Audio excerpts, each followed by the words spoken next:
Dobry wieczór, cześć wszystkim, cześć Kuba. Cześć tobie, cześć wszystkim. Dzień dobry, cześć wszystkim. Mamy kolejną porcję newsów, znowu w dwuosobowym gronie. Przechodzimy w takim razie od razu do pierwszego tematu, który był dzisiaj w temacie odcinka, w tytule odcinka, mianowicie narzędzia AI dla programistów i dla testerów.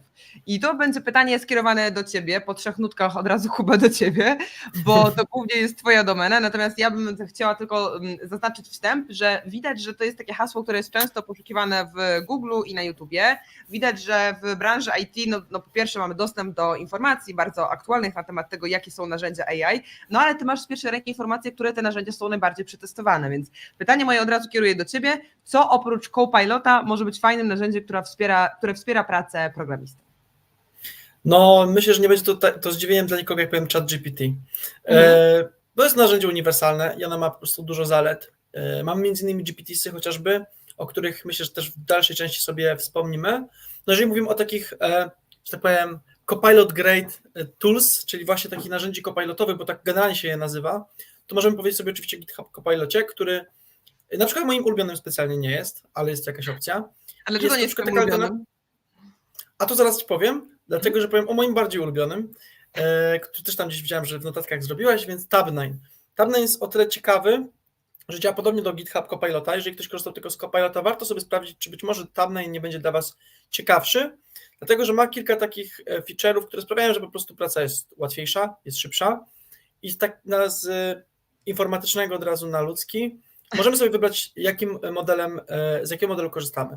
To wielokrotnie już mówiliśmy o modelach, mówiliśmy o tym, że gdzieś tam 3,5 GPT jest słabszy, potem jest GPT-4, jest GPT-4 Turbo, w związku z czym na przykład w Copilocie mamy wybór automatyczny, nie zawsze dostajemy najlepszy model, a w takim Tabninie możemy sobie wybrać, że chcemy topowy teraz model i on zawsze ma na przykład nam działać i to jest fajne, ale, i już oddaję Ci głos, ale jeszcze jest druga bardzo ważna rzecz, mianowicie o ile da się tym sterować mniej więcej, o tyle GitHub Copilot jest trenowany i używa kodu domyślnie publicznego, każdego, nawet jeżeli nie mamy do tego praw autorskich. Jest to dość problematyczne, jeżeli to robimy w zastosowaniach takich ważnych. A to jak sobie zobaczysz, mamy taką informację, bardzo jest personalized, protected, gdzieś to będzie dalej informacja, że tam jest tylko i wyłącznie na takim kodzie uczony właśnie ta wersja, ta najnowa, który pozwala na ponowne wykorzystanie. I to jest dosyć ważne w wielu organizacjach.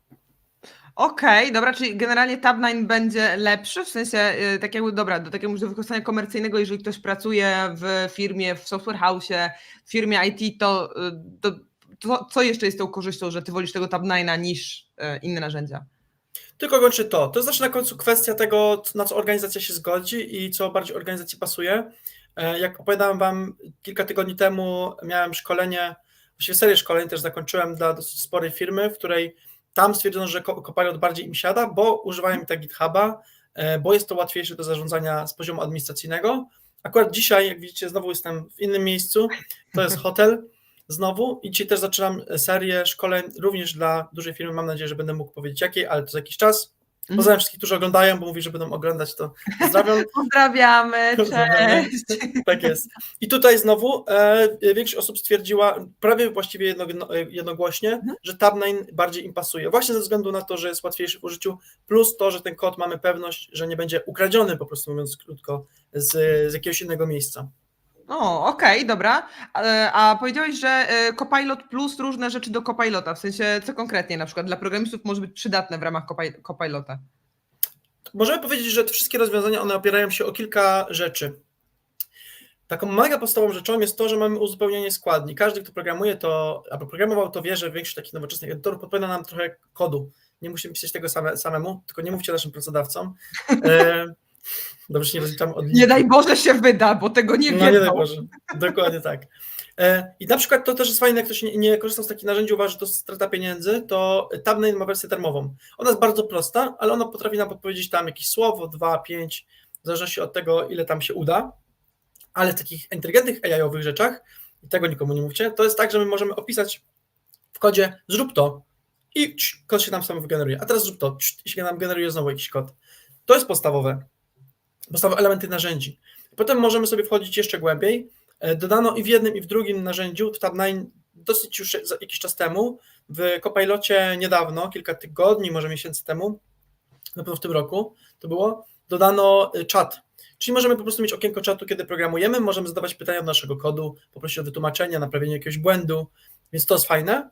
A akurat jeszcze w Copilocie jest taka fajna funkcjonalność, że możemy takie rzeczy, które się pisze w linii comment, czyli jak chcemy wyglądać jak hakerzy, to jest to właśnie, to nam potrafi podpowiedzieć, co powinniśmy wpisać. Natomiast niestety ta funkcja akurat jest dostępna tylko dla użytkowników Enterprise, czyli takich korporacyjnych, mówiąc krótko, dla takich szaraczków jak ja nie. Od pół roku czekam, żeby mi dali dostęp, nie dali dostępu, to teraz na live przez to powiem, że nie mam dostępu. Dziękuję bardzo.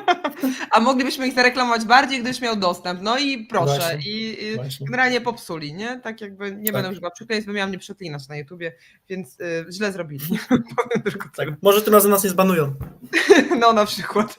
No dobra, a jeszcze słyszałam o jednym rozwiązaniu. Słyszałam dlatego, że prowadziłam webinar z taką marką Future Colors na temat właśnie narzędzi AI różnorakich, więc stąd jestem trochę mądrzejsza, mimo że napisałam tylko 2 linijki kodu, to już narzędzia, przynajmniej nazwy narzędzi znam.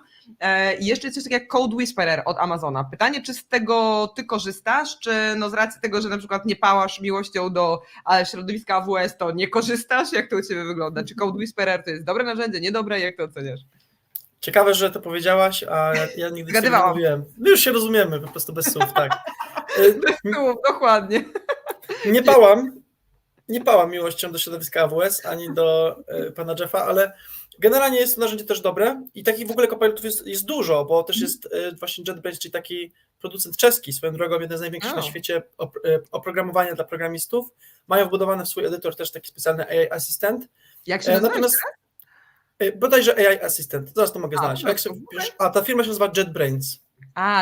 Dobra, nie usłyszałam. JetBrains to kojarzę. JetBrains. Tak. No bardzo znana firma. Pozdrawiamy, bo mi dali ponad 1000, łącznie już za 2000 licencji. To tych pozdrawiamy z kolei. Pozdrawiamy.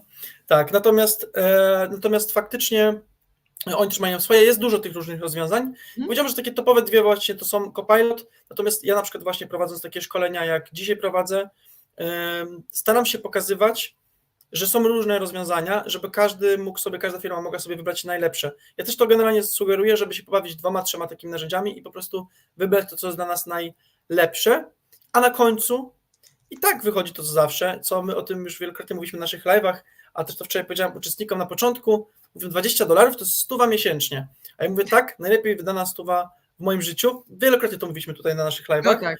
Myślę, że po tych 2 dniach uczestnicy tutaj też zauważyli, dlaczego tak powiedziałem, no jednak co by nie gadać, fajne są dodatki AI-owe do tych edytorów kodu, ale na końcu ChatGPT ma po prostu tyle możliwości, że jest po prostu najlepszy. No tak, i to tak jak mówisz, to nie jest jakaś nie wiadomo jaka inwestycja, ale ja też mam tak, że jak prowadzę szkolenia z właśnie narzędzi AI dla marketerów, dla osób, które gdzieś tam pracują bardziej biurowo i mają na przykład za zadanie tworzyć tekst, no to różnica w tym, jak ChatGPT 3,5 tworzy tekst, a ChatGPT oparty na modelu 4, ten płatny w wersji plus, tworzy jakieś teksty, wpisy na bloga, no jest ogromna, więc no to ja rozumiem, że 100 zł to są, nie wiem, tam 2 burgery czy coś. Nie wiem w sumie ile teraz burgery kosztują, ale załóżmy, że to są 2 burgery na mieście. Przed chwilą kupowałem, tak. Ja dawno kupowałam, tak, więc jakby trzeba byłoby sobie to przeliczyć na jakąś walutę, nie 5 paczek fajek, może każdy sobie przeliczy na coś, co lubi. Ja też nie palę, no tak rzuciłam, ale tak jakby każdy zrobi z tego jakąś tam walutę, no tak czy inaczej to i tak warto według mnie, no bo to jest jakaś stówka, która ci się przyniesie i zwielokrotnie, bo zaoszczędzi twój czas, zaoszczędzi twoje nerwy, przyspieszy robotę, więc no, dla mnie nadal jest zastanawiające to, jak mało osób korzysta właśnie z wersji płatnej ChatGPT. Więc my was zachęcamy, nie to żebyśmy mieli z tego jakąś prowizję, bo tu nie ma linka afiliacyjnego do ChatGPT, a szkoda, może powinniśmy go wklejać, tylko po prostu to daje lepsze efekty. Ja sama to na sobie przekonam, więc myślę, że warto. Tak. Dobra, mamy pytanie od Michała. Od razu... Proszę. Od razu? Od razu bym prosił, na czacie możecie napisać, czy to mnie zacina, czy Anię, bo widzę, że tutaj się rozjeżdża mi audio i wideo wszędzie, nie wiem, u kogo, pewnie u mnie, bo hotel. No właśnie, ty mi się jeszcze nie rozjechałeś, ale mam wrażenie, że mnie słyszysz z opóźnieniem, bo się śmiałeś z mojego żartu, jak skończył być śmieszny, więc mam wrażenie, że to chyba jednak u ciebie, ale zaraz... Nie, to akurat wolno myślałem, ale mam opóźnienie. Okej, dobra. Luki Code napisał dobry wieczór, cześć wszystkim, tak dobry wieczór. Mamy też pytanie od Michała, czy na rozmowie rekrutacyjnej, kwalifikacyjnej jako programista opłaca się mówić, że lubi się pracować z AI? Kuba, czy opłaca się? Takie pytanie zawiera, wiesz, podprogowy komunikat, czy opłaca się? Opłaca się, no to jest w sensie na pewno, chyba że trafimy na jakiegoś piurystę, który uważa, że terminatory przyjdą nas zabiją i tym sposobem pomagamy sztucznej inteligencji przyjąć władzę na świecie. Nie mówię, że nie ma racji, ale myślę, że to będzie rzadkie. To jest takie troszeczkę jakby powiedzieć na rozmowie rekrutacyjnej, czy my chcemy się de facto rozwijać i czy my chcemy być wydajnymi programistami, czy my chcemy szybciej dostarczać wartość w firmie. No, jakby mi ktoś powiedział na rozmowie kwalifikacyjnej, że dużo korzysta z narzędzi AI, przyspiesza mu to pracę, ja bym był przeszczęśliwy. Super. Dobra, to odpowiedzieliśmy na pytanie, a ja mam z kolei jeszcze jedno pytanie, no bo w sumie w tytule dzisiejszego odcinka była jeszcze mowa o tym, że chcemy podrzucić narzędzia AI dla testerów. I ja tam jedno z tych narzędzi AI dla testerów wrzuciłam teraz na czacie, ale o tych narzędziach nie powiedzieliśmy aż tyle. Czyli, że jest też to narzędzie Test Sigma, o którym znów dowiedziałam się z webinaru Future Colors. Polecamy, jakby ktoś chciał wejść do branży IT, to takie basicowe szkolenia dla początkujących, to rzeczywiście możecie sobie Future Colors sprawdzić i tam właśnie był taki webinar, Twoja przyszłość z AI, odkryj nowe możliwości, a więc taki totalnie od podstaw dla ludzi, którzy chcą wejść do świata IT jako testerzy. Natomiast no my tutaj też musimy mówić, też mówimy dla ludzi o różnym poziomie zaawansowania, więc pytanie do Ciebie jako do doświadczonego programisty i doświadczonej osoby w branży IT, czy jeszcze jakieś narzędzia dla testerów, które pomagają szybciej automatyzować testy, możesz polecić, które są oparte o AI? Jest tego bardzo dużo, szczerze mówiąc, i takim narzędziem podstawowym, myślę, które może przyspieszyć w takiej pracy, nazwijmy to administracyjno-organizacyjnej, na przykład tworzenie scenariuszy testowych, jest bardzo fajne narzędzie, które może kojarzycie, ChatGPT, znowu, no bo de facto znowu ChatGPT tutaj bardzo dużo nam daje. Zaskoczenie. Natomiast jest faktycznie kilka takich narzędzi, chociażby powiedziałeś o Test Sigma, które potrafią automatyzować. To wszystko trochę zależy, co automatyzujemy. Coś będzie trochę innego, jeżeli mówimy o aplikacjach webowych, aplikacjach mobilnych, ale można zrobić na przykład, i to jest bardzo fajna rzecz, testowanie manualne, czyli takie przeklikiwanie, też możemy aktualnie automatyzować, mogliśmy automatyzować zawsze, tylko teraz za pomocą sztucznej inteligencji. Napisz mi automatyczne przeklikanie całej aplikacji, żeby mieć pewność, że kiedy robimy nową wersję, tam nie pojawiają się jakieś błędy. Mega, mega. Okej, dobra. A czy coś jeszcze kojarzysz? Czy czekaj, ChatGPT, Test Sigma, to byłyby te dwa? Czyżby testerzy mieli słabiej niż programiści, mają mniejszy wybór w tych narzędziach dla nich? Nie. Jest tych narzędzi sporo. Akurat ja korzystałem z Test Sigma też i z Puppeteer, to jest taka zwykła, standardowa aplikacja, środowisko nazwijmy to, czy paczka programistyczna, która pozwala Ci sterować przeglądarką w sposób zautomatyzowany i tam też możemy po prostu sobie podpiąć czata GPT. Natomiast chętnie Wam odpowiem za kilka tygodni na pytanie, jakie jest więcej narzędzi, dlatego że to szkolenie, które dzisiaj prowadzę, to jest seria wielu szkoleń dla tej firmy, mam nadzieję, tak się zapowiada i brawo dla tej firmy, bo stwierdziła, że chce programistów, wiele grup zrobić, DevOpsów i właśnie testerów i w momencie, jak po prostu będę się przygotował do tych testerów, na pewno zresearchuję mocniej rynek i się z Wami podzielę. Czyli za kilka tygodni zapraszamy na live, będzie więcej Dokładnie. o testowaniu aplikacji z użyciem AI.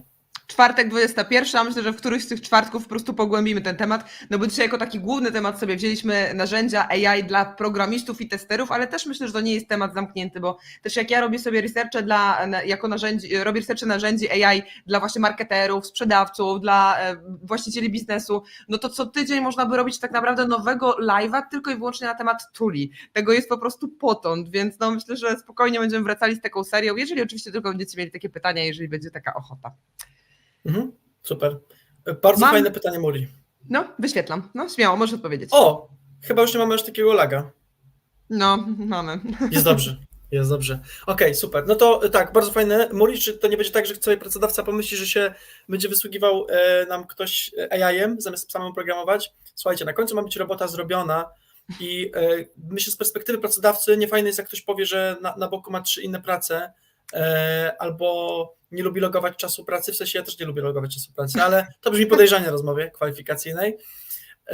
Natomiast myślę, że jeżeli powiemy, że chcemy używać AI, to jasno to mówi o tym, że chcemy być wydajniejsi i mądre firmy robią tak. Mówiliśmy o tym na jednym z pierwszych w ogóle live'ów, jaki kiedykolwiek robiliśmy. Mój serdeczny znajomy Przemek ma właśnie kilka software house'ów i tam robili tak, że jeżeli wyestymujesz jakieś zadanie na przykład na jeden dzień, a dzięki sztucznej inteligencji jesteś w stanie takich zadań zamiast jeden dzień zrobić 3 na przykład i zajmie Ci to 5-6 godzin, możesz iść do domu, spoko, masz wolny czas. Sprawiłeś, że jesteś wydajniejszy, zrobiłeś więcej niż miałeś w ciągu jednego dnia i resztę czasu jest dla Ciebie. Mega, mega. Okej, dobra. Czy coś jeszcze byśmy dodali z tej sekcji narzędziowej? Bo mamy jeszcze dzisiaj 6 newsów do obgadania i w sumie, jeszcze są jeszcze jakieś pytania. Dobra, Muri odpisał, spoko. Natomiast czy mamy jeszcze jakieś narzędzia? Bo dość dużo tych narzędzi wymieniliśmy. Ja też starałam się je na czacie wypisać, czyli mamy GitHub Copilot, ChatGPT, Test Sigma, Code Whisperer, Tab9, Assistant od JetBrains i jeszcze wspomniałeś o jakimś jednym do testowania. Tylko nazwy nie spamiętałam już tego ostatniego. Nie, mówię o Puppeteerze, ale Puppeteer jest ogólnym narzędziem, to nie jest narzędzie AI-owe, można go po prostu z-AI-ować. Można z-AI-ować. Pięknie. No w każdym razie, tak jakby mamy całkiem spory zestaw narzędzi AI dla programistów i testerów. Czy coś jeszcze tutaj powinniśmy dodać? Albo macie jakieś pytania w tym temacie? No bo to, mówię, temat rzeka, ale myślę, że takie najważniejsze chyba wymieniliśmy. Pytanie, czy możemy według Ciebie przejść dalej, czy coś powinniśmy jeszcze dodać? Jest tego dużo. Jak ktoś ma ochotę usłyszeć więcej, to proszę sobie wejść na jakubkroll.pl i sobie kupić u mnie szkolenie. A tak całkiem serio, to myślę, że jeszcze warto było dodać i w kontekście testerów i programistów, bo to jest mega ważne, i w ogóle wielu innych dziedzin, GPT-sy. GPT-sy to jest mega kozak i myślę, że tym akcentem może byśmy pokazali film, który się pokazał wczoraj od OpenAI. Ten od Moderny, tak? W sensie Moderna, tak dobra, już odpalam. Będziemy ja zrobię w międzyczasie wstęp. GPT-sy to jest mega fajna rzecz, o której już Wam wielokrotnie wspominaliśmy, z Anią będziemy też pewnie wiele razy Was męczyć jeszcze. To ja nie będę mówił, bo to jest akurat ważne, co mówią. Aha, dobra, okej, czyli mam włączyć z dźwiękiem, to tego mi nie powiedziałeś. Dobra, to zrób ten wstęp, a ja wtedy włączę z dźwiękiem. Proszę, scena jest Twoja. Dziękuję bardzo. GPT-sy, czyli wersja wyspecjalizowana, samemu można zrobić wersję czatu GPT, do której wgrywamy swoją wiedzę, ona może mieć połączenie naszych baz danych, wykonywać jakieś akcje za nas, bardzo dużo fajnych rzeczy.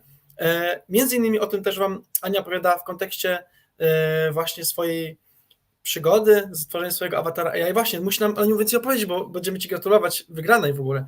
Tak, będziemy jeszcze to robić, już raz to robiliśmy, ale no dobra, przeżyjmy to. Nie, mnie nie było wtedy, bo mnie tydzień temu nie było, ja się nie gratulowałem jeszcze. Dobra, no prawda, to nie było. Możemy to przeżyć jeszcze raz w takim razie. Ale to awatarze za chwilę. No dobra, tak jakby, czyli ale połączenie GPT-sów z awatarem. No i rozumiem, to nagranie, o którym mówiłeś, ja go jeszcze nie widziałam, ale chętnie obejrzę go razem z Wami, pokazuje, jak można te GPT-sy używać, tak? Tak jest. Zapraszam bardzo do hardkorowych komentarzy, ponieważ pod tym filmem wczoraj były bardzo hardkorowe komentarze, już zostały wyłączone całkowicie, bo rozszyfrowano gadkę korporacyjną i było, że powinniśmy mieć 100 000 osób, ale mamy 6 000 i ludzie oczywiście pisali, czyli do zwolnienia. Potem było, że 100% osób przyswoiło w dziale AI, czyli było, ale przyswoisz AI albo wylatujesz. Widać to między wierszami, że tam jest dużo nie tak, ale z drugiej strony jest to mega ciekawe i pokazuje, że GPT, o których Wam mówimy, czy których uczymy, też są bardzo fajne. Okej, no dobra, no to przeżyjmy to wspólnie. Odpalam w takim razie wideo. Dajcie tylko proszę znać, czy słychać dźwięk, bo to zawsze jest challenge. Czy aby na pewno wszystko technicznie jest ok, więc drodzy słuchacze, uwaga, odpalam. Potwierdźcie proszę, czy słychać dźwięk w tym wideo. Jest git.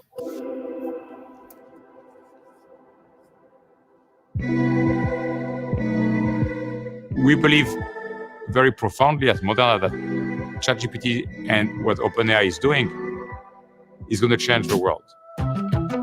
We are really looking at every business process, from legal to research to manufacturing to commercial, and to think about how will you redesign those processes with ChatGPT type tools. 90% of companies want to go do Gen AI, but only 10% of them are successful.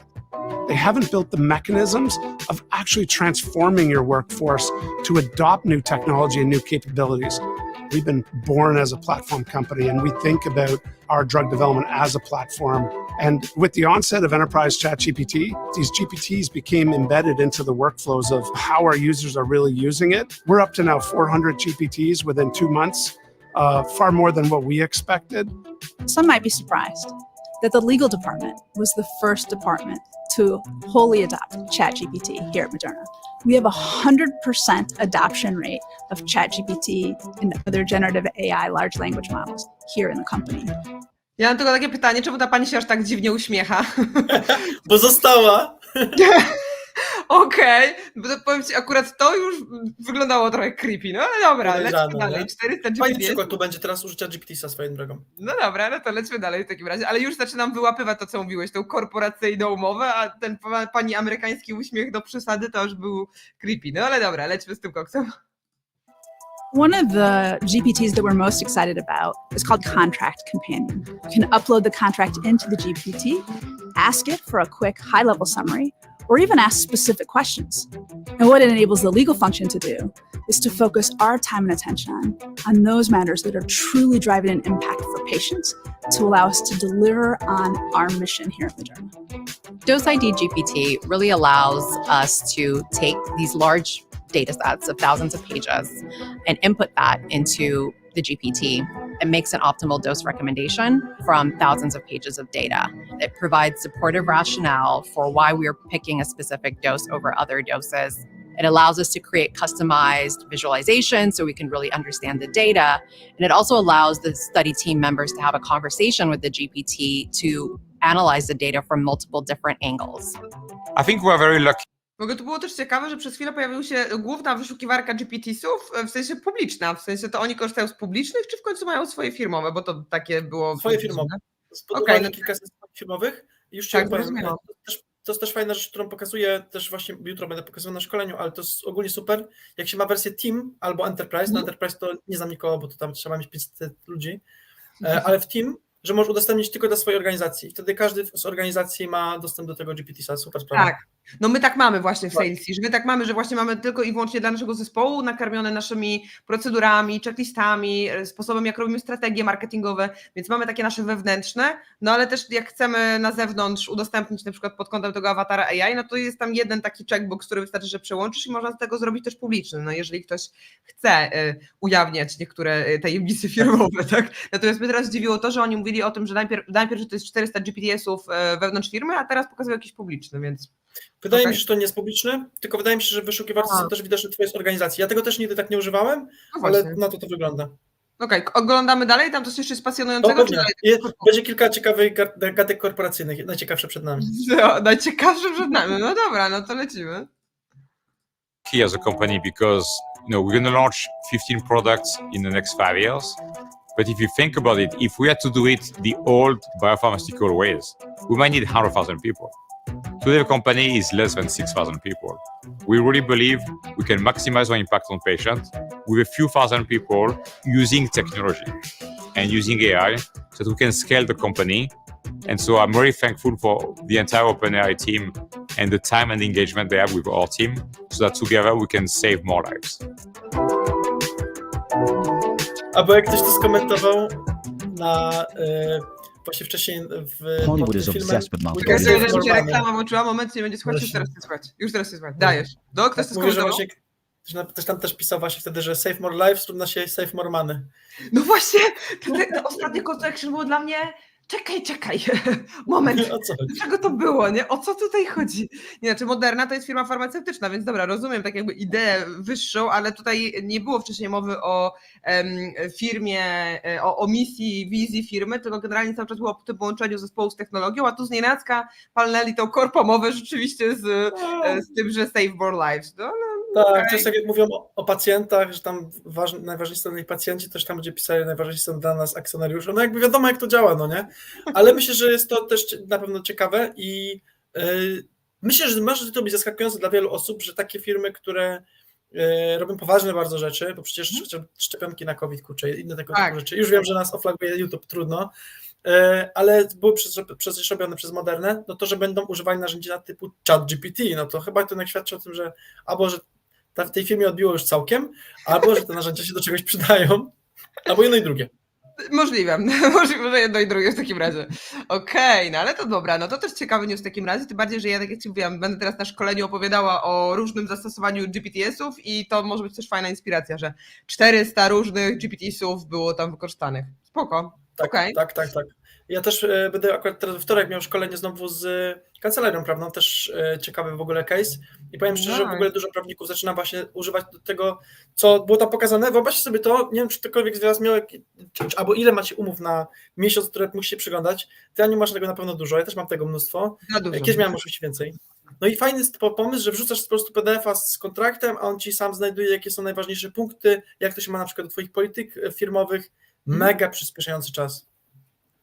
Super. To jeszcze jak będzie to za mnie robiło piękne oferty, to już w ogóle bym była przeszczęśliwa, bo dla mnie, jak dzisiaj mam takie olśnienie, że najwięcej czasu mi schodzi na realizowanie projektów, to jeszcze spoko, ale też na robienie ofert, czego no nie przepadam za tym, tak jakby, no bo to jest częściowo powtarzalna rzecz, powtarzalne zadanie, że trzeba zrobić ofertę sprzedażową, z drugiej strony, no za każdym razem chcę, żeby to było jednak takie dostosowane do klienta, takie szyte na miarę, więc to wypośrodkowanie tego powoduje, że zamiast mi to zajmować 5 minut, zajmuje mi to pół godziny do godziny każda oferta.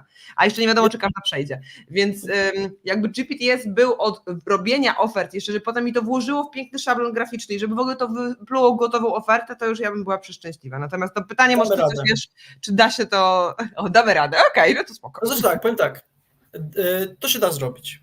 Jakbym mi coś za to zapłacił, albo sam bym miał tego potrzebę, w sensie, bo to jest trochę pracy, ale jesteś w stanie zrobić GPT-sa, który jest takim właśnie kompanionem do działu sprzedaży, nie tylko to, bo jak się go odpowiednio podłączy, są tam takie coś, co się nazywa akcje, czy funkcje, to jesteś w stanie nawet zrobić, żeby on ci robił kwalifikację leada, żeby sprawdzić nawet, czy firma w ogóle jest wypłacalna, czy w ogóle wydaje dużo na outsourcing, wszystkie po kolei rzeczy do stworzenia właśnie indywidualnej oferty, wygenerowania jakiegoś ładnego PDF-a. Takie rzeczy się da już teraz zrobić w GPT-sach, tylko to wymaga po prostu trochę więcej pracy. Mega, o wow. No jestem w stanie sobie to wyobrazić, że w sumie dałoby się to połączyć też z zewnętrznymi narzędziami, tak jak już są te akcje, w sumie coś po API można połączyć, no nie, ja wiesz, technicznie sobie nie wyobrażam teraz, które elementy, ale im bardziej mi o tym mówisz, tym bardziej myślę, że no w sumie te klocki gdzieś są, tylko są porozrzucane, więc kwestia tego, żeby to dobrze poukładać. Zgadza się. Dokładnie tak. Dajcie znać, czy jakbyśmy mieli taki startup, to byście kupowali. No nie. Walidację rynku. Kto z was ma problem z tym, że za długo czasu spędza na robieniu ofert? Mam taki problem. W sumie chyba wszyscy. No być może, no zobaczymy, kto nas też słucha i czy też macie takie wyzwania. No dobra, ja mam jeszcze jedno pytanie techniczne w sensie, że zaczęliśmy od narzędzi AI dla programistów i dla deweloperów i dla testerów, a jeszcze było pytanie od jednego z uczestników naszych live'ów, które mi się mocno łączy z tym poprzednim pytaniem, mianowicie padło wcześniej takie pytanie, czy prompt engineer to zawód przyszłości. I to jest trochę takie pytanie na styku wróżenia z kuli, mam wrażenie, i trochę też na bazie tego, że trzeba spojrzeć jednak na rynek zagraniczny. Więc ciekawa jestem najpierw twojej opinii, a ja potem chętnie dodam coś od siebie. Pytanie, co ty o tym myślisz? Czy prompt engineer to jest zawód przyszłości? Odpowiadałem na podobne pytanie gdzieś ostatnio, nie wiem, wydaje mi się, że na GPW we wtorek, ale też bardzo... Gratulacje swoją drogą. Ten słynny pan występował na GPW, nie wiem czy wiecie, ale to jest moment, kiedy można Kubie gratulować. To jest moment, kiedy miałem debiut na GPW, ale taki prawdziwy. Nie, no to było na 5 minut, ale było fajnie. Bardzo fajny event. Swoją drogą mogę zarekomendować, jak będzie w przyszłości, zaraz tylko sobie przypomnę nazwę, AI Innovators w Warszawie. Największy event typu hackathon AI-owy w Europie Centralnej i Wschodniej. I powiem szczerze, że dawno nie byłem na tak dobrym evencie AI-owym. Tyle ciekawych ludzi, że to jest szok. I nikt się nie bał, tylko każdy rozmawiał o AI-u. Bardzo mi się podobało. Wow. Jeszcze bardziej moja bańka się powiększyła i jeszcze bardziej myślę, że wszyscy używają AI. Ale odpowiadając na pytanie. Jestem ciekawy też twojego zdania, ale moje zdanie jest takie, że prompt engineer nie będzie zawodem przyszłości, tylko będzie zawodem przeszłości, dlatego że o ile pojawiają się takie zawody, o tyle uważam, że w przyszłości to każdy będzie musiał po prostu to potrafić już. I będzie to częścią naszego życia. I trochę to będzie tak trąciło myszką, jakby ktoś napisał teraz w IT, że potrafi obsługiwać pakiet Word i sieć internet, nie? Myślę, że to będzie po prostu to będzie domyślne, że to znamy, jeżeli gdzieś tam się poruszamy w nowoczesnym świecie. No właśnie tak, byłam ciekawa, czy myślisz podobnie, bo ja mam też takie przemyślenie, że to chyba niekoniecznie jest zawód przyszłości, to może być taka fala na to, że rzeczywiście będą potrzebni prompt engineerowie, ale są dwie rzeczy, które warto wspomnieć, które dzieją się na rynku. Po pierwsze, pojawiają się oczywiście oferty na prompt engineerów, ale nie ma ich w Polsce. Ja ich w Polsce nie widziałam. Jutro mam calla ze znajomą z pracuj.pl, zapytam z pierwszej ręki, czy przypadkiem, może nie wiem, ja jestem ślepa i nie widziałam tych ofert, ale no po prostu jak sobie przeglądałam różnego rodzaju oferty pracy przed naszym live'em, to nie ma wprost oferty prompt engineer. Oczywiście ta kompetencja jako pisanie promptów gdzieś tam się już zaczyna pojawiać, ale nie było takiego oddzielnego, samodzielnego stanowiska.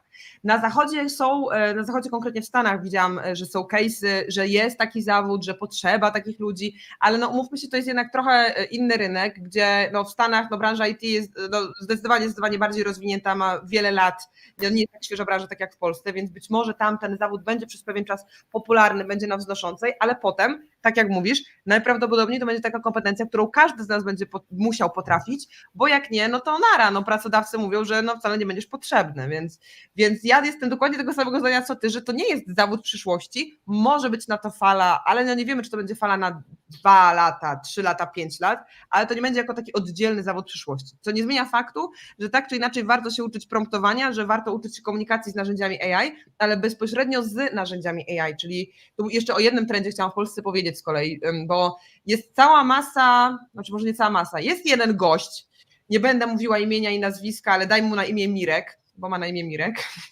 który realnie twierdzi, że prompt engineer to zawód przyszłości, że będziesz zarabiać 20-30K. I robi takie piękne szkolenia 5-dniowe, być może widzieliście, bo fruwają wszędzie po YouTubie, po internecie, że po 5 dniach masz 5 certyfikatów, że potrafisz pisać prompty, a tak naprawdę potrafisz pisać prompty do jego tooli, które są toolami, nakładkami na ChatGPT albo na Midjourney i potrafisz się komunikować tylko z tymi toolami i dzięki temu tworzyć fajne rzeczy w AI.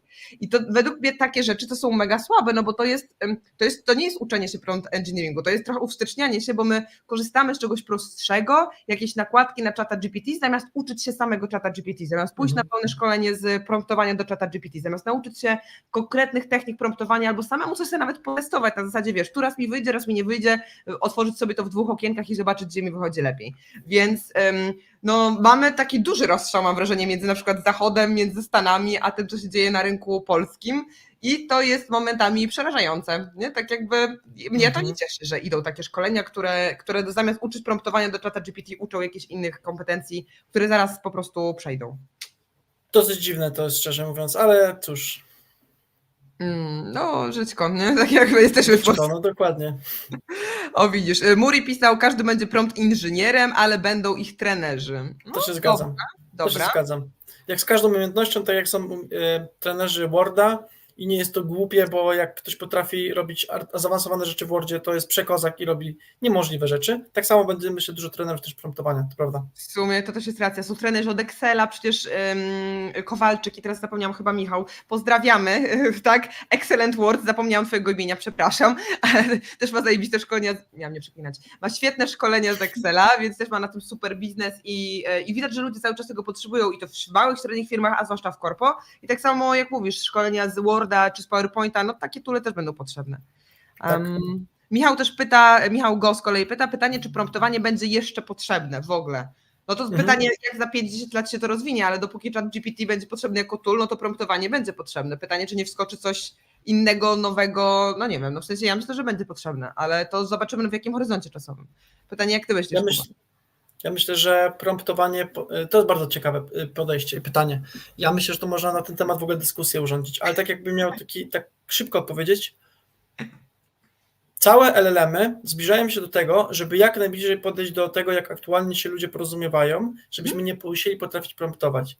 Nie zmienia to w żaden sposób tego, że my musimy to jednak robić, to promptować i kiedy napotykamy jakieś bardziej nawet zaawansowane rzeczy, typu, że wklejamy jakieś przykłady, albo no nie będzie nawet przykłady w rozmowie z czatem, to musimy wiedzieć, w jaki sposób to robić. Ja myślę, że promptowanie zawsze będzie potrzebne, a poza tym ja uważam, że promptowanie to jest nie tyle nawet nauka, to też jest nauka pewne specyficzne rzeczy, które są związane z LLM-em, ale to jest przede wszystkim nauka o drugim człowieku, empatii, komunikacji, bo to tak naprawdę chodzi na... Kuba, ty znowu tak pięknie górnolotnie, ale ja jeszcze nie zapytałam cię o wnioski dzisiejszego live'a, a ty już nam tutaj polo jedziesz. No dobra, dajesz, no jak już się rozkręciłeś, to dajesz. Nie, bo to naprawdę o to chodzi, bo to chodzi o to de facto, żeby potrafić jasno komunikować swoje potrzeby i to, co ma być zrobione. Ja myślę, że wszystkim nam na dobre wyjdzie, jak my się będziemy porządnie uczyli promptowania. Ja zawsze na moich szkoleniach powtarzam 1 000 000 razy, żeby zakładać, że AI to jest taki pracownik, który jest pierwszy dzień w pracy i nie ma bladego pojęcia, o co chodzi i nie zakładamy, że cokolwiek jest oczywiste. Jeżeli my byliśmy byli w stanie się tak komunikować, czy to z narzędziem, czy z drugim człowiekiem, myślę, że nasze rezultaty naszej pracy byłyby dużo bardziej satysfakcjonujące. Ale to jest w ogóle w sumie fajne to, co powiedziałeś. A ja miałam ostatnio taką bardzo inspirującą rozmowę ze Sławkiem Sobudką z Bottega Intiminds. Pozdrawiamy Sławka, dzisiaj jest chyba dzień pozdrowień, naprawdę. Więc pozdrawiamy Sławka. I Sławek powiedział jedną mądrą rzecz, znaczy on zawsze dużo mądrych rzeczy mówi, ale jedna zapadła mi w pamięć, że w sumie rzeczywiście jak się wdraża jakąś nową osobę w zespół, to im bardziej masz to oproceduralizowane, im więcej masz procedur, checklist, im więcej to jest idiotoodporne na zasadzie, że nawet nie tyle, że po prostu przyjmujesz jakiegoś idiotę do pracy, ale że chodzi o to, że człowiek może być nowy, zmęczony, może pracować mógł pracować wcześniej w innym środowisku, im więcej masz procedur i checklist, tym masz większą pewność, że robota będzie wykonana co najmniej dobrze. I w sumie to samo z czatem GPT, że tak jakby jeżeli my mamy dużo checklist, procedur, nakarmimy czata GPT, stworzymy na tej podstawie GPS-a, no to wtedy jak będziemy z tego korzystać jako z naszego asystenta, pomocnika, to te rozwiązania będą lepsze, te odpowiedzi będą lepsze, więc ja myślę, że to rzeczywiście tak jak z ludźmi, tak jak dążę do tego, że mój wniosek jest podobny jak twój, że rzeczywiście jest tak jak z ludźmi, że no tutaj po prostu trzeba to wdrożyć, tak? To teraz uwaga, będę miał myśl combo, to się trzeba teraz skupić, bo ona będzie skomplikowana. A propos tego, co mówiłaś, ja też mówiłem na Mobile Trendzie właśnie, że bardzo często, zawsze, jak chcemy zrobić coś, automatyzować, czy wdrożyć takie AI naprawdę, czy nie mówimy tu o ChatGPT, tylko o jakichś własnych rozwiązaniach, trzeba zaczynać od spisania procesów, od uprocesowienia po prostu firmy, Tak. bo bez tego się nie da z tego zrobić, a bardzo często na etapie procesów się okazuje, że my żadnego AI nie potrzebujemy, tylko po prostu brakowało nam tych procesów. I tym akcentem przechodzę do pochwalenia się i podziękowania, bo zostałem tutaj w top 10 najlepszych prelekcji na Mobile Trends, dziękuję. I tym akcentem przechodzę do gratulacji Tobie za zajęcie pierwszego miejsca Na tym z kolei, bo na Mobile Trends to ja nawet nie patrzyłam no właśnie, ale na czym? Na I Love My Gratki? Ja najpierw się zapytam, skąd wziąłeś jakiś ranking na Mobile Trends, bo ja tam akurat nie Coś było rzucali. nagrody, więc nawet nie Nie patrzyłam. było nagrody, więc nie było co walczyć, to ci mogę powiedzieć. A poza tym mówię top 10, bo byłem na 9 miejscu. No ale jest top 10? Jest top 10? Stary, jest top 10. To ja muszę sprawdzić, muszę zapytać w takim razie organizatorów, gdzie ja byłam, bo ja tam w ogóle nie patrzyłam na ten No ranking, bo tam właśnie. nie było nagród, więc co ja się będę interesować. Pochwal się. Miałam dobrą robotę. Dobra, pochwalę się. Tam jest taki nowe coś, jak widzicie tam w tle, takie piękne serduszko i to serduszko gdzieś tutaj dokładnie wygrałam, bo moja prezentacja na konferencji I Love AI została oceniona jako najlepsza prezentacja spośród kilkunastu, 12 albo 14 prezentacji różnych ekspertów. Jestem szczególnie dumna z tej nagrody, bo uwaga, tak żebyście znali kontekst, ja występowałam na tego typu konferencji już po raz 3. Za pierwszym razem było na I Love Social Media, zajęłam 4. miejsce, więc miałam high expectation, że tym razem to ja muszę być w top 3, bo jak nie, no to przecież kimże ja jestem.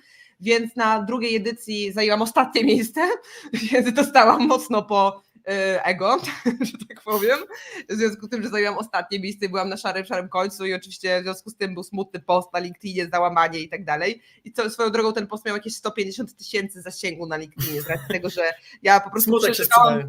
No słuchaj, ale ja naprawdę przeżywałam, co poszło nie tak i ja pytałam ludzi, no dajcie mi feedback, bo ja jestem kujonem, ja uwielbiam się uczyć, ale też jeżeli popełnię jakiś błąd, to mega to przeżywam. I po prostu wtedy chciałam usłyszeć feedback od ludzi, bo było mi cholernie, no znowu miałam nie przeklinać, ale strasznie smutno, było mi strasznie smutno, strasznie źle, zajęłam ostatnie miejsce, jak to się mogło wydarzyć i ludzie, niektórzy dawali mi feedback, że no jednak nie było tak źle, no w sumie konkurencja była wysoka, tam są sami eksperci, bycie najgorszym wśród najlepszych to nadal wyróżnienie i tak dalej, wiecie, coacherskie takie teksty, no ale też było dużo ludzi, którzy po prostu mnie hejtowali, nie? Zrównali mnie z błotem, że taka dorosła baba i w ogóle się mazgai i przeżywa, że zajęła ostatnie miejsce w jakimś konkursie. Więc to było w grudniu nie zeszłego roku, tylko 1,5 roku temu, a teraz no po prostu wyciągnęłam lekcję z tego, co wtedy zrobiłam, poszłam na tą konferencję przygotowana merytorycznie, wiedziałam, o czym mówię, zresztą wiesz, my Kuba pracowaliśmy razem nad tym awatarem AI już od 3, prawie 4 miesięcy, więc ja mówiłam o realnym case'ie, który przeszłam i stwierdziłam, że mówię bez stresu, tak jakby wiem, o czym mówię, wiem, jaką wiedzę mam do przekazania, znam też reguły tego konkursu, więc też wiedziałam, że muszę gdzieniegdzie to wystąpienie podkręcić, na zasadzie zrobić jakieś fajne zabawy, interakcje z publicznością, żeby była i wiedza, i takie, że tak powiem, elementy angażujące, elementy, które są zabawne. No i tak jakby to combo spowodowało, że mama tą piękną tą statuetkę i pierwsze miejsce za najlepsze wystąpienie. I dużo pieniążków na szczytny cel, słyszałem. No bo 7 000 złotych to jest nagroda główna i ja dostałam taki wielgachny czek, już go tu nie trzymam, wcześniej jeszcze pierwszy parę dni był za mną za plecami, ale już go tu nie trzymam i w całości te pieniądze idą na cele charytatywne, na Fundację Hertie, też pozdrawiamy fundację. I Fundacja Hertie wspiera dzieci z domów dziecka. Oni głównie organizują szkolenia z kompetencji cyfrowych, więc na przykład z nauka programowania, ale nie tylko. W ogóle generalnie chodzi o tego typu szkolenia, które mają pomóc tym dzieciakom z domów dziecka i z takich też trudnych rodzin, bo to nie zawsze są domy dziecka, ale generalnie dzieciaki, które nie mają najłatwiej w życiu, żeby po prostu im pomóc zyskać wiarę w siebie i wiarę w swoje kompetencje. Super. Więc to cała ta nagroda, od razu na scenie powiedziałam, że ja to przekazuję, bo chcę też szerzyć wiedzę na temat tego, że warto jest przeznaczać środki na cele charytatywne. Ja tak robię już od prawie 10 lat, że no, jak mniej zarabiałam, to mniejsze kwoty, im więcej zarabiam, tym większe kwoty przeznaczam i myślę, że warto też o tym mówić publicznie, żeby inni ludzie też wiedzieli, że no, to jest fajne, pomagać innym ludziom i żeby się inspirowali. Także tak. To prawda, bardzo ładnie. I pozdrawiamy takie fundacje, bo takie fundacje trochę jest, zawsze pamiętam, mam Tak. z tyłu głowy Możesz i Ty, bodajże, w którym jest IT, to była fundacja znowu Coders Labu, gdzie osobom właśnie też po domach dziecka bardzo pomagano. Niedługo mam nadzieję prowadzić też takie szkolenie takich podobnej fundacji, to się pochwalę, jak się uda to wszystko dograć. Bardzo, bardzo szacun dla takich fundacji, że takie rzeczy robią i szacun dla Ciebie, że taki cel. Dziękuję. Ale jak wtedy zajęłam 4. miejsce, to też całą nagrodę dodałam na cele charytatywne, więc tak jak mówię, to już jest pattern. W sensie, jak coś wygram, to publicznie o tym mówię i ciach na cele charytatywne, więc tak. Super. Żeby od razu szło. Ale zaraz wam wyślę też linka do podsumowania z tego mojego wystąpienia, to też jak dacie oczywiście lajka na LinkedInie, to będzie mi bardzo, bardzo miło pod podsumowaniem tej konferencji i zaraz podrzucimy też linka do twojego LinkedIna, Kuba, bo ty też tam same fantastyczne rzeczy robisz, chociaż nie wiem, czy ostatnio coś postowałeś swoją drogą. Codziennie coś postuję. Tak? Spamuję. Polecam. Sorry, to tego nie wiedziałam, a propos tego, że spamujesz. Ale a propos LinkedIna, to przejdźmy w takim razie, nagrody już się pochwaliliśmy, więc fantastycznie, to przejdźmy w takim razie do LinkedIna na chwilkę również, bo oprócz nagród na LinkedInie publikujemy inne fajne rzeczy i ja wam chciałam pokazać roboty, bo ja jestem ostatnio zachwycona robotami, które powstają i rozwiązaniami, które powstają, więc już wam to udostępniam. Moment, bo chwilowo wyłączyłam udostępnianie ekranu i teraz spróbuję tutaj wrócić. Więc tak, tu jest pościg z tąże nagrodą. To Kuba, co miałam ci też mówić, że ten post, mój smutny post, gdy przegrałam i szukałam feedbacku, miał 150 000 zasięgu, a post jak wygrałam, 21, więc patrząc na zasięgi LinkedIna nie opłaca się wygrywać. Tak jakby to jest tylko 21 000 zasięgu, co to jest? Następnym razem musisz kota wziąć, po prostu wiesz. Czyli oprócz nagrody Mruczysława wziąć. No tak. Dobra, to tak to zrobię. Next time. W każdym razie, jeżeli chodzi o to, co też na LinkedInie, to ja publikowałam ostatnio tegoż robota, muszę cofnąć, tegoż robota od Tesli. Robota, który, uwaga, jest w stanie, ma tak delikatne rączki, że jest w stanie nie zbić jajka, jest w stanie ułożyć to jajko na tym takim narzędziu do gotowania, w sensie my w Polsce chyba takiego nie mamy, nie widziałam przynajmniej, ale że jest kolejna, wiecie, generacja robotów, które są to coraz bardziej podobne w ruchach do ludzi, coraz bardziej precyzyjne też. Jak widzicie, tutaj jest mierzenie tego, jak ten nacisk, siła nacisku ma być, czy ma być duża, czy mała. I to są w ogóle genialne rozwiązania. Oprócz tego robota... To jest akurat genialne. To jest serio genialne. Prawda? Jeżeli to jest prawda i to zrobienie takiego sensora, który ma wielodotykowy, wielopunktowy czujnik nacisku, to jest game changer w takich zastosowaniach. Bardzo ciekawe. No widzisz, dla mnie to był sam fakt tego, że on tak jakby, efekt tego był dla mnie zaskakujący, ale jeżeli mówisz, że technologicznie to też jest trudne, no to tym bardziej szapoba. Znaczy, to bardzo, bardzo ma dużo zastosowań, bo chyba właśnie, często się zastanawiam nad tym, jak te roboty wiedzą, jakie zrobić nie ciśnienie, tylko nacisk. A tu właśnie z tego, co widać po tej grafice po prawej stronie, to on ma takie właśnie wielopunktowe po prostu mierzenie właśnie jak mocno, jaka jest to siła tego nacisku i jest naprawdę, myślę, że otwiera bardzo dużo przed robotami możliwości. Okej, widzę, to też ciekawe w takim razie. Dobra, to ciekaw jestem, co powiesz o tym kolejnym robocie, no bo ja uwielbiam... To jest kozak. Tak, robotę od Boston Dynamics, więc spróbujemy wam to uruchomić, tylko czy ja wyciszam... Ja powiem tylko tak, że przerażające jest na tyle, że na początku myślałem, że to jest w ogóle jakaś animacja, bo trochę tak to wygląda. Serio? To jest prawda. No dobra, to obejrzyjmy to wspólnie, dajcie znać, czy jest dźwięk, no bo teraz udostępniam w trochę inny sposób, że udostępniam ekran, więc zobaczymy, czy to zadziała. Nie słychać. To muszę udostępniać po prostu w inny sposób, muszę udostępniać kartę, no to przykro mi bardzo, to muszę w takim razie jeszcze raz to zrobić. To opowiem. To opowiedz, zrób wstęp, proszę bardzo. Opowiadam. Robię wstęp.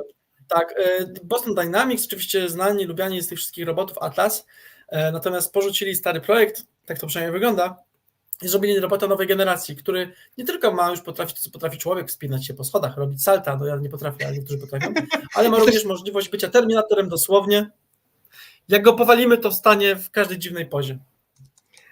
No to teraz sobie zobaczmy w takim razie wspólnie, jak to się wydarza, jak to się dzieje. Uwaga, teraz próbuję odpalić to z zakładki, mam nadzieję, że tym razem się uda. Uwaga, share screen. tu i tu i tu i miejmy nadzieję, że tym razem zadziała. Dajcie znać proszę na czacie, czy jest dźwięk. Jest taki szum. Jest. Ała.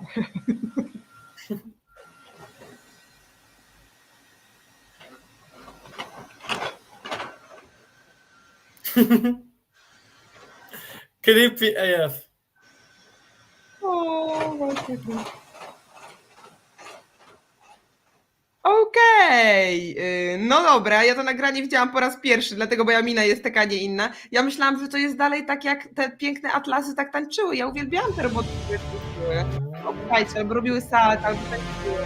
To słodkie do muzyki. A tam Q to już było. to było, dokładnie, ten jest stary, a ten, który widzieliśmy przed chwilą, no to sorry, ale on wygląda Creepy, jak strasznie, Terminator nie? level hard, nie? Po Tak. No teraz to już nie masz jak go powalić i tak stanie. O Jesus, przecież nawet człowiek tak nie potrafi zrobić. Nie? Tak jak to wygląda jak, No. nie wiem, człowiek, który byłby w stanie się obrócić w każdą stronę i byłby totalnym zombiakiem. O matko, jakie to jest creepy. No. Okej, nie mam pytań. No dobra, jak myślisz, jakie może być zastosowanie do takich robotów oprócz zniszczenia ludzkości? Zastraszanie ludzkości, trzymanie nas w więzieniach, podnoszenie podatków, władza światowa, no jest kilka. O Jezus. Pięknie, a coś bardziej pozytywnego na przykład? Znaczy nie, no dobra, tak jakby umówmy się, cała praca fizyczna, prawda? Tak jakby tutaj znów, cała praca fizyczna, wszystko to, co można robić w fabrykach, przenosić różne elementy, panie na poczcie można zastąpić, myślę, że warto nawet momentami panie na poczcie zastąpić, no więc no, myślę, że dużo takich rzeczy jest. A znasz jakieś takie praktyczne zastosowania w Polsce na przykład, które już funkcjonują? Czy nie obiło Takich się? robotów nie, bo to jest trochę bez sensu. To są Czemu? roboty bardziej ogólnego przeznaczenia, czyli raczej takie, że my sobie jako pomoc domowa w przyszłości weźmiemy, bo one mają kosztować mniej więcej tyle co samochód, przynajmniej to od Ilona Muska. No. I to bardziej takie zastosowania. Natomiast w zastosowaniach specjalistycznych, czy manufakturach, czy mówiąc krótko po prostu fabrykach, tam raczej sens większy mają wyspecjalizowane roboty, które nie są humanoidalne, tylko są po prostu ramionami, które są oprogramowywane. Znaczy, no w sumie nie znam tak. takiego konkretnego zastosowania. No okej, dobra. Ja wrzucam wam też od razu linka do tegoż robota i też do odcinka, do tego posta, w którym ja porównywałam różne roboty, bo tak jak mówisz o tych robotach humanoidalnych i też patrzyliśmy na to wideo, które pokazywałam z tym poprzednim robotem, ja tam też porównałam kilka innych robotów, mianowicie ja jestem też jeszcze fanką takiego robota, który się nazywa Pepper i też o tym pisałam w poście, no bo ten robot Pepper to z kolei właśnie jest taki robot humanoidalny, który może być takim towarzyskim robotem. On już jest dość stary w sensie, no bo SoftBank go wyprodukował już parę ładnych lat temu, ale tam z kolei chodziło o to, że możesz sobie porozmawiać z tym robotem, on teoretycznie może rozpoznawać emocje, ton głosu, mimikę, no i przez na przykład dostosować konwersację do tego, czego potrzebujesz w tym momencie, tak? Więc to na przykład jest fajne do domów spokojnej starości, albo właśnie tu jest też, podałam przykład wtedy, że recepcjonista, ekspedient, to jest cała masa różnych takich rzeczy, więc myślę, że będzie nam łatwiej na starość, będzie kto mógł nam podać szklankę wody na starość, prawda? Na przykład robot. A myślałem, że koty. Koty generalnie rządzą światem, to już wszyscy wiedzą, więc tak jakby to już jest pewnik, a teraz jeszcze dodatkowo roboty i koty na przykład. No dobra, to teraz może przejdźmy do jeszcze... No, Bill Gates. Jeszcze raz? No i mówię Bill Gates. Dokładnie. Masakra. Michał Go pisze masaż tajski. Do czego mogą się przydać roboty? Masaż tajski. Lucky Code znów jestem wzruszony. Bardzo się cieszymy w takim razie. Dostałeś też pochwałę, Kuba, że jesteś bardzo przystojnym człowiekiem. Ależ proszę. No, mi nikt nie napisał, że jestem ładna, bo zaraz byłoby, że seksizm, ale ty dostałeś przystojny, nie? Michał Go pisał usypianie Dziękuję. niemowlęcia. Robot do usypiania niemowlęcia. Znaczy, jak będzie to usypiane? W sensie, boję się zapytać o kontynuację tego zdania, nie? Tak jakby, okej, niech będzie, ale widzę, że macie bardzo dużo pomysłów w takim razie. Dobrze, bardzo mnie to cieszy, ale na razie spauzujmy z robotami, bo o tym można byłoby godzinami, ja mam jeszcze parę newsów. Kuba, ty masz fajny news od OpenAI. Chcesz teraz o tym newsie, o OpenAI? Ja w międzyczasie ogarnę czat i ogarnę linki. Możemy. O, Michał napisał bezboleśnie. Dobrze. Anyway, lecimy w takim Ale razie. tu tak potrzebuję... No, O, tego potrzebujesz. właśnie. Bardzo dużo się zmieniło w interfejsie, jeżeli ktoś nie widział. Na stronie platform.openai.com widać, że przechodzi bardzo OpenAI z wieku dziecięcego, startupowego do takich już enterprise'owych bardzo rozwiązań. I tutaj kilka rzeczy, które możesz właśnie zauważyć, teraz tutaj napisałaś, między innymi mamy dużo rzeczy związanych z bezpieczeństwem, z zarządzaniem kluczami, dużo możliwości zarządzania administracyjnym, użytkownikami również, blokowanie różnych możliwości. Więc tak jak mówię, no bardzo mi się podoba to, że OpenAI tutaj zmierza w tym kierunku, żeby z jednej strony dalej być takim innowacyjnym narzędziem, no bo tu ciężko powiedzieć, że nie, ale z drugiej strony, żeby mieć coraz więcej takich enterprise'owych rzeczy, o które też na przykład klienci podczas wdrażania sztucznej inteligencji coraz częściej po prostu pytają, bo mając gdzieś tam do czynienia z większymi klientami, no to oni są jakby przyzwyczajeni do tego, że po prostu mają dostęp do dużej ilości administracyjnego zarządzania, że mają mnóstwo jakichś ustawień. Im większa firma, tym bardziej lubi dużo ustawień. No i w związku z tym OpenAI te ustawienia dodaje. Ale to nie jedyna nowość, ponieważ mamy również tutaj, słucham cię? Tak. O, chcesz, tak? Czyżbyś to chciał powiedzieć o API? Czyżby? Tak. Czyżby? Czekaj, Dajesz. też skopiuję to, co ty wysyłałaś. Tak, możemy tam wyżej? Możemy wyżej? No, sorry, Bo dobra. to chodzi tylko o te niżej? O to, dokładnie. Zmienia się API asystentów. API asystentów to jest bardzo ważna rzecz, o której bardzo mało kto mówi, ale jest to jedna z najważniejszych rzeczy, jakie się znajduje w OpenAI, bo to pozwala robić autonomiczne asystenty albo agentów AI-owych i w związku z tym warto na przykład wspomnieć, i to jest w pierwszym punkcie rzecz ciekawa, dotychczas do czegoś, co się nazywa jak GPTs, o których już dzisiaj wspominaliśmy wielokrotnie, ale w wersji programistycznej, to pewnie też dotyczyło GPTs-ów, można było maksymalnie 20 plików wrzucić z wiedzą. Teraz zmieniono ten limit na 10 000 plików. O wow, no to jest, dobra, tutaj jest napisane, to mega różnica, okej. Czyli ja naprawdę, Jest tak coraz naprawdę być może przez całe życie nie stworzę tyle plików sama, ale jeżeli to jest duże korpo, to jest szansa, że mają tyle dokumentów, prawda? I Tak. tym wszystkim mogą teraz nakarmić. Dokładnie tak. Mega. Dokładnie tak. Kolejna rzecz, która jest niezwykle interesująca, której jeszcze nie zbadałem, ale uważam, że wypada o niej wspomnieć, jeżeli też mówimy o rzeczach programistycznych czasami, czy wdrożeniowych, to jest punkt 3, New Vector Store Objects. Dlatego, że to słuchajcie, opowiem wam śmieszną historię. Byłem w Dubaju w zeszłym tygodniu i miałem wrócić i miałem być na konferencji, ale zalało cały Dubaj, zostałem uwięziony, przetrzymywany siłą. Aniu, bardzo ci dziękuję, bo ciągle pytałaś, czy mi brakuje jedzenia, czy nie wysłać mi sztabki złota. Mi się zaczęłam martwić, czy ty jesteś na tym pierwszym piętrze, czy cię nie zaleje na tym pierwszym piętrze. Było Ty blisko. wysłałeś zdjęcia, że no weź po prostu, ty wysłałeś zdjęcia, że tak, że pod spodem wszystko jest zalane, ulica jest zalana, potem, że tak do pierwszego piętra nie macie wody. Myślę sobie, Boże, on będzie spał, woda go zaleje, z kim ja live będę prowadzić? No, było ciężko. Żartuję. Tak, byliśmy Ludzka po odcięci. prostu taka troska mi się włączyła. To było bardzo miłe. Dziękuję wszystkim, którzy też pytali. Byliśmy zalani wodą, nie mieliśmy prądu, nie mieliśmy wody, jedzenia było coraz mniej, ogólnie było hardkorowo, ale w związku z tym nie trafiłem, bo dlaczego o tym mówię, nie trafiłem na Dev.js Summit, na którym miałem być na live'ie, ale udało mi się wcześniej nagrać na mojej dziewczyny końcówce baterii po prostu już w Apple'u. Chwała Apple'owi, bo mój komputer to by nie wytrzymał ani minuty bez prądu. Chwała Apple'owi, no nareszcie się doczekałam tego zdania na tym Raz. live. Jak zawsze, że Apple Jak jest na powódź. Chwała Apple'owi. Tylko jak jest powódź. Tak, ale udało się to wysłać jakimś w ogóle cudem. Też dziękuję Robertowi, który z nami tutaj jest na live'ie, który znowu udało mi się to obrobić, wysłać do organizatorów, którym dziękuję, że pozwolili mi zamiast na live'ie być to włączyć nagranie, jak widać, że w środku nocy siedzę, nie mam światła i tam tłumaczę, jak coś działa.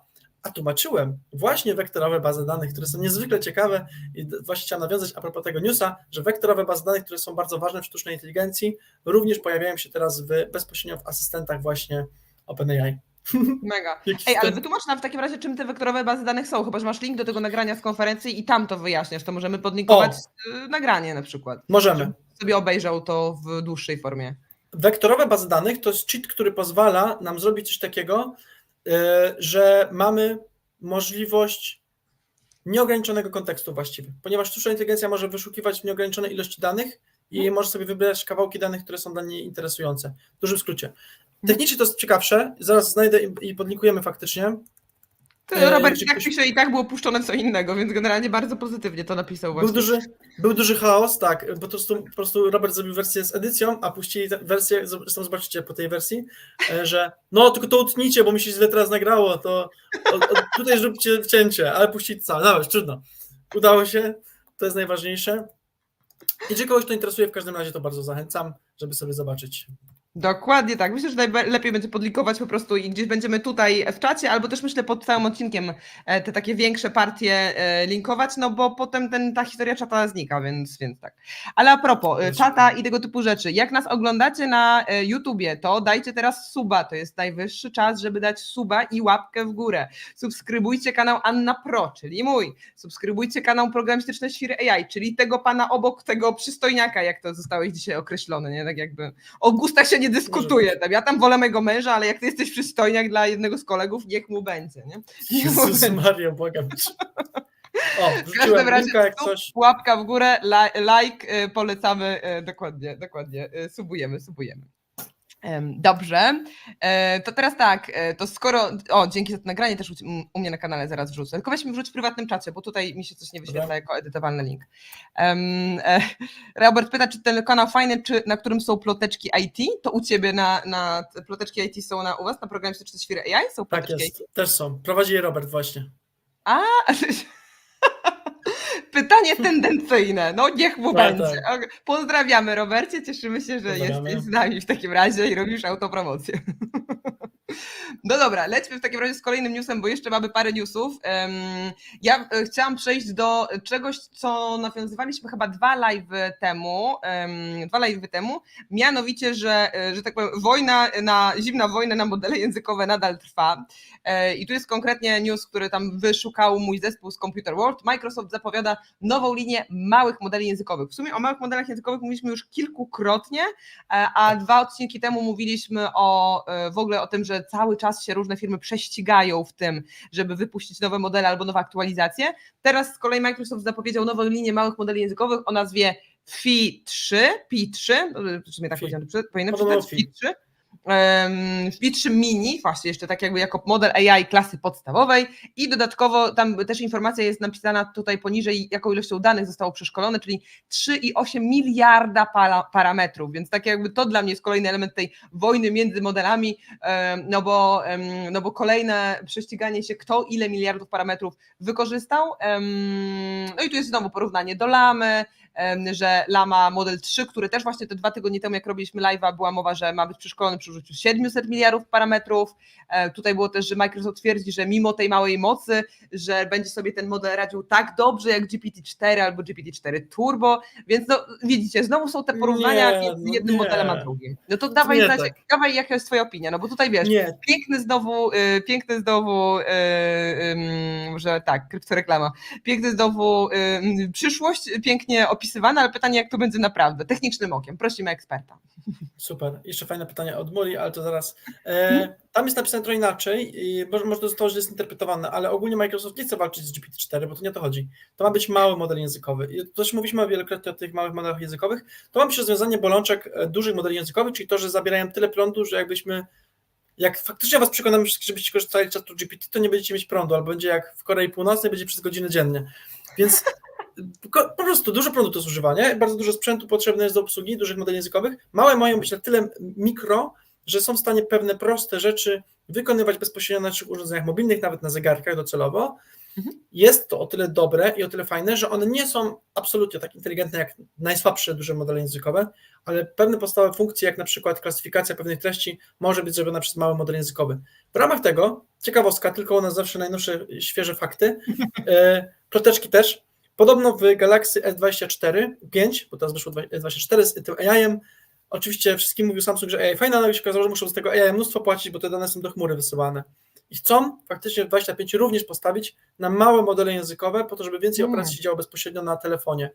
Więc widać tą tendencję i bardzo dobrze, bo myślę, że będziemy potrzebowali czegoś takiego i jestem trochę zdumiony i miło zaskoczony, że jednak świat trochę idzie w takim rozsądnym kierunku. Z jednej strony duże modele językowe do poważnych zadań, z drugiej strony małe modele językowe tam, gdzie nie potrzebujemy aż tak dużo prądu zużywać. Okej, no dobra. Ja zacząłeś mówić o Samsungu, swoją drogą Samsung miał teraz ostatnio konferencję właśnie na temat tego, na sztucznej inteligencji, na temat właśnie tego, jak to można wykorzystać. Teraz jeszcze pytanie, jak mówimy o Samsungu, to powiedzmy o iPhone'ie. Było przecież news, że będzie teraz iPhone z AI, podłączony do AI, tylko mówiliśmy o tym jakiś miesiąc temu na live'ie, znowu a propos naszych newsów, zapraszamy, żeby subskrybować, żeby być na żywo z tymi ploteczkami i newsami.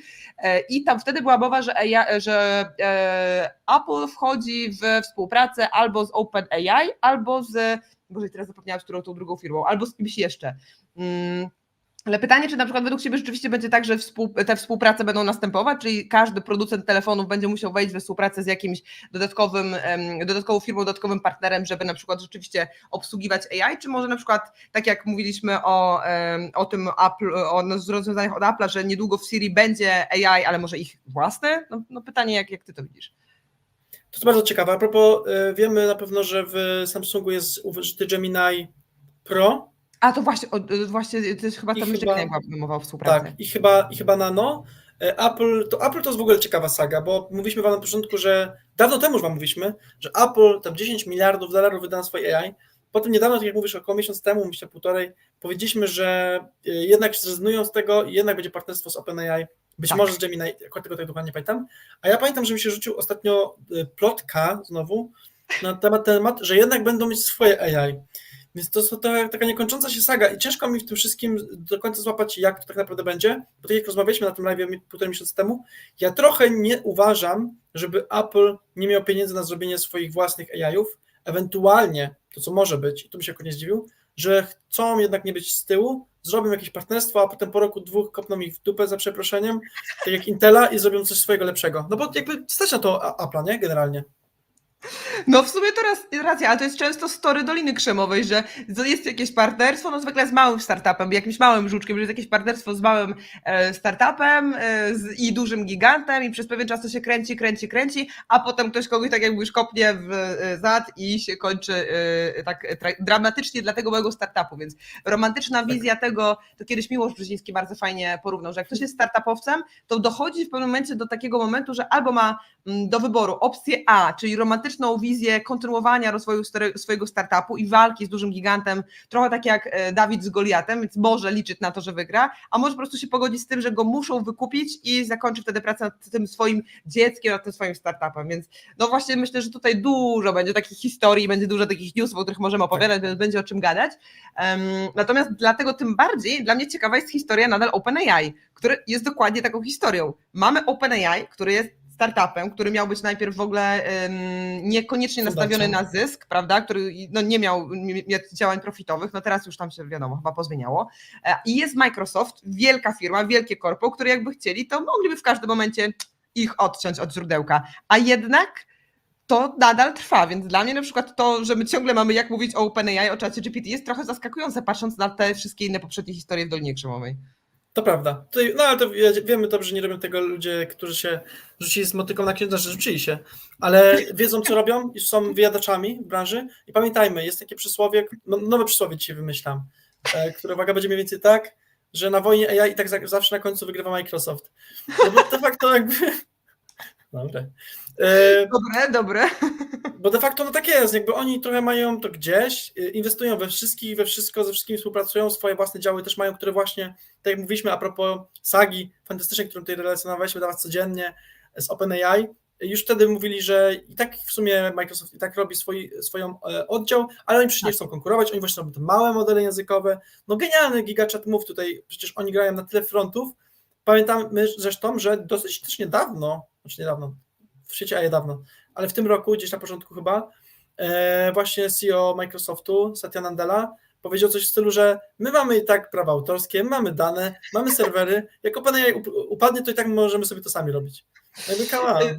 No właśnie, no więc dla mnie to, co coś tutaj dzieje, że tak jak mówię, oni jeszcze współpracują, jest takie mega dziwne, ciekawe, ale a propos Microsoftu to jeszcze jeden news właśnie, bo jeszcze a propos Microsoftu i inwestycji, no to teraz będzie inwestował, proszę, w Korei Południowej, tak, South Korea Tech Leaders, więc mamy kolejny partnership i proszę, my ostatnio chyba też znów jakieś 3 tygodnie temu z kolei mówiliśmy o różnych inwestycjach firm dużych, czy to właśnie Intela, czy to Amazona. No i tutaj jest kolejny news, że Microsoft tym razem będzie w Korei Południowej pracował nad tym, żeby wzmocnić różne partnerstwa w zakresie sztucznej inteligencji i to tutaj z kolei ma być jakieś spotkanie na wysokim szczeblu, gdzieś tutaj jest napisane, że to ma się nazywać MS Microsoft CEO Summit 2024 już 14 maja, więc pewnie jak będziemy sobie robili live'a w okolicy 14 maja, to będzie wiadomo coś więcej. Tam ma być, jakaś reklama, tam ma być proszę Bill Gates, pięknie, Satya Nadella, o którym mówiłeś przed chwilą, więc Bill Gates najważniejszy, Satya Nadella zaraz za nim oraz cała masa różnych osób, których nazwisk nie wypomnę, bo pewnie się pomylę, nie? No grubo. Nawet nie A w próbuję ogóle- tego wymawiać, no ale mamy LG Electronics, mamy SK Telecom, to mi coś mówi, ale nie za dużo, ale mamy Samsunga na przykład, mamy same duże marki, więc to też jest, myślę, ciekawe, że cały czas ta współpraca tych dużych marek, tych dużych korpusów tutaj następuje, więc no. To prawda. Microsoft trwa i trwa mać. Jakby, okej. To Mówi też fajne pięknie powiedzenie. podsumował. Okej, dobra, niech będzie. Dobra, ja widzę, że jest cała masa komentarzy. Widzicie jakichś, których specjalnie powinniśmy wyróżnić? W ogóle mega wam dziękuję za wszystkie komentarze. Jak macie jakiś Dziękuję. komentarz, pytanie, to śmiało dawajcie. Ja widzę, że po naszych newsach został mi jeszcze jeden news do omówienia, ale jak macie jeszcze jakieś pytanka, to zanim do tego ostatniego newsa przejdziemy, to śmiało dawajcie znać. No i jeszcze raz przypominamy o subskrypcjach, łapki w górę, subskrypcje. Zaraz wyślę linki do obu kanałów, żeby tam wam podrzucić. No ja sobie też patrzę, czy był jakiś taki, jakieś takie pytanie w formie komentarza. O, Michał pisze, czekamy na iOS 18 niby lokalnie. Ja też czekam, dokładnie, czekamy. Tak Więc jest. tak, zobaczymy, czy rzeczywiście tak będzie. O, Muri pytał, a co nowego u Devin? Proszę, O! news programistyczny. To jest w ogóle pytanie do ciebie i znów, scena jest twoja, Dobra. mikrofon jest twój. Moi drodzy, jest biznes do zrobienia. 2 razy tego nie będę powtarzał. Devin okazał się skamem.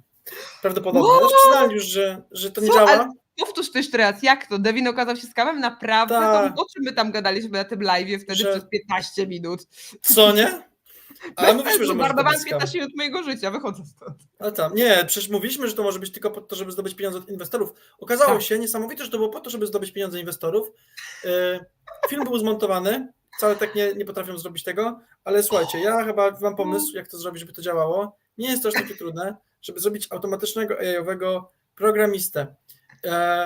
W pierwszej rundzie Devin zdobył $160 milionów. Jak ktoś mi zapłaci $1 000 000, ja to zrobię w tydzień. Dziękuję bardzo. Zrobisz to po prostu szybciej i teraz będzie naprawdę, nie? Tak jakby, a jeszcze demówkę zrobimy ładniejszą, bo ja mam bardzo fajnych kolegów, koleżanki w branży wideo marketingowej, którzy mają swoje studia, więc robią nam fajniejsze demówki. No, myślę, że tak, jest potencjał. Biznes Tak. idealny.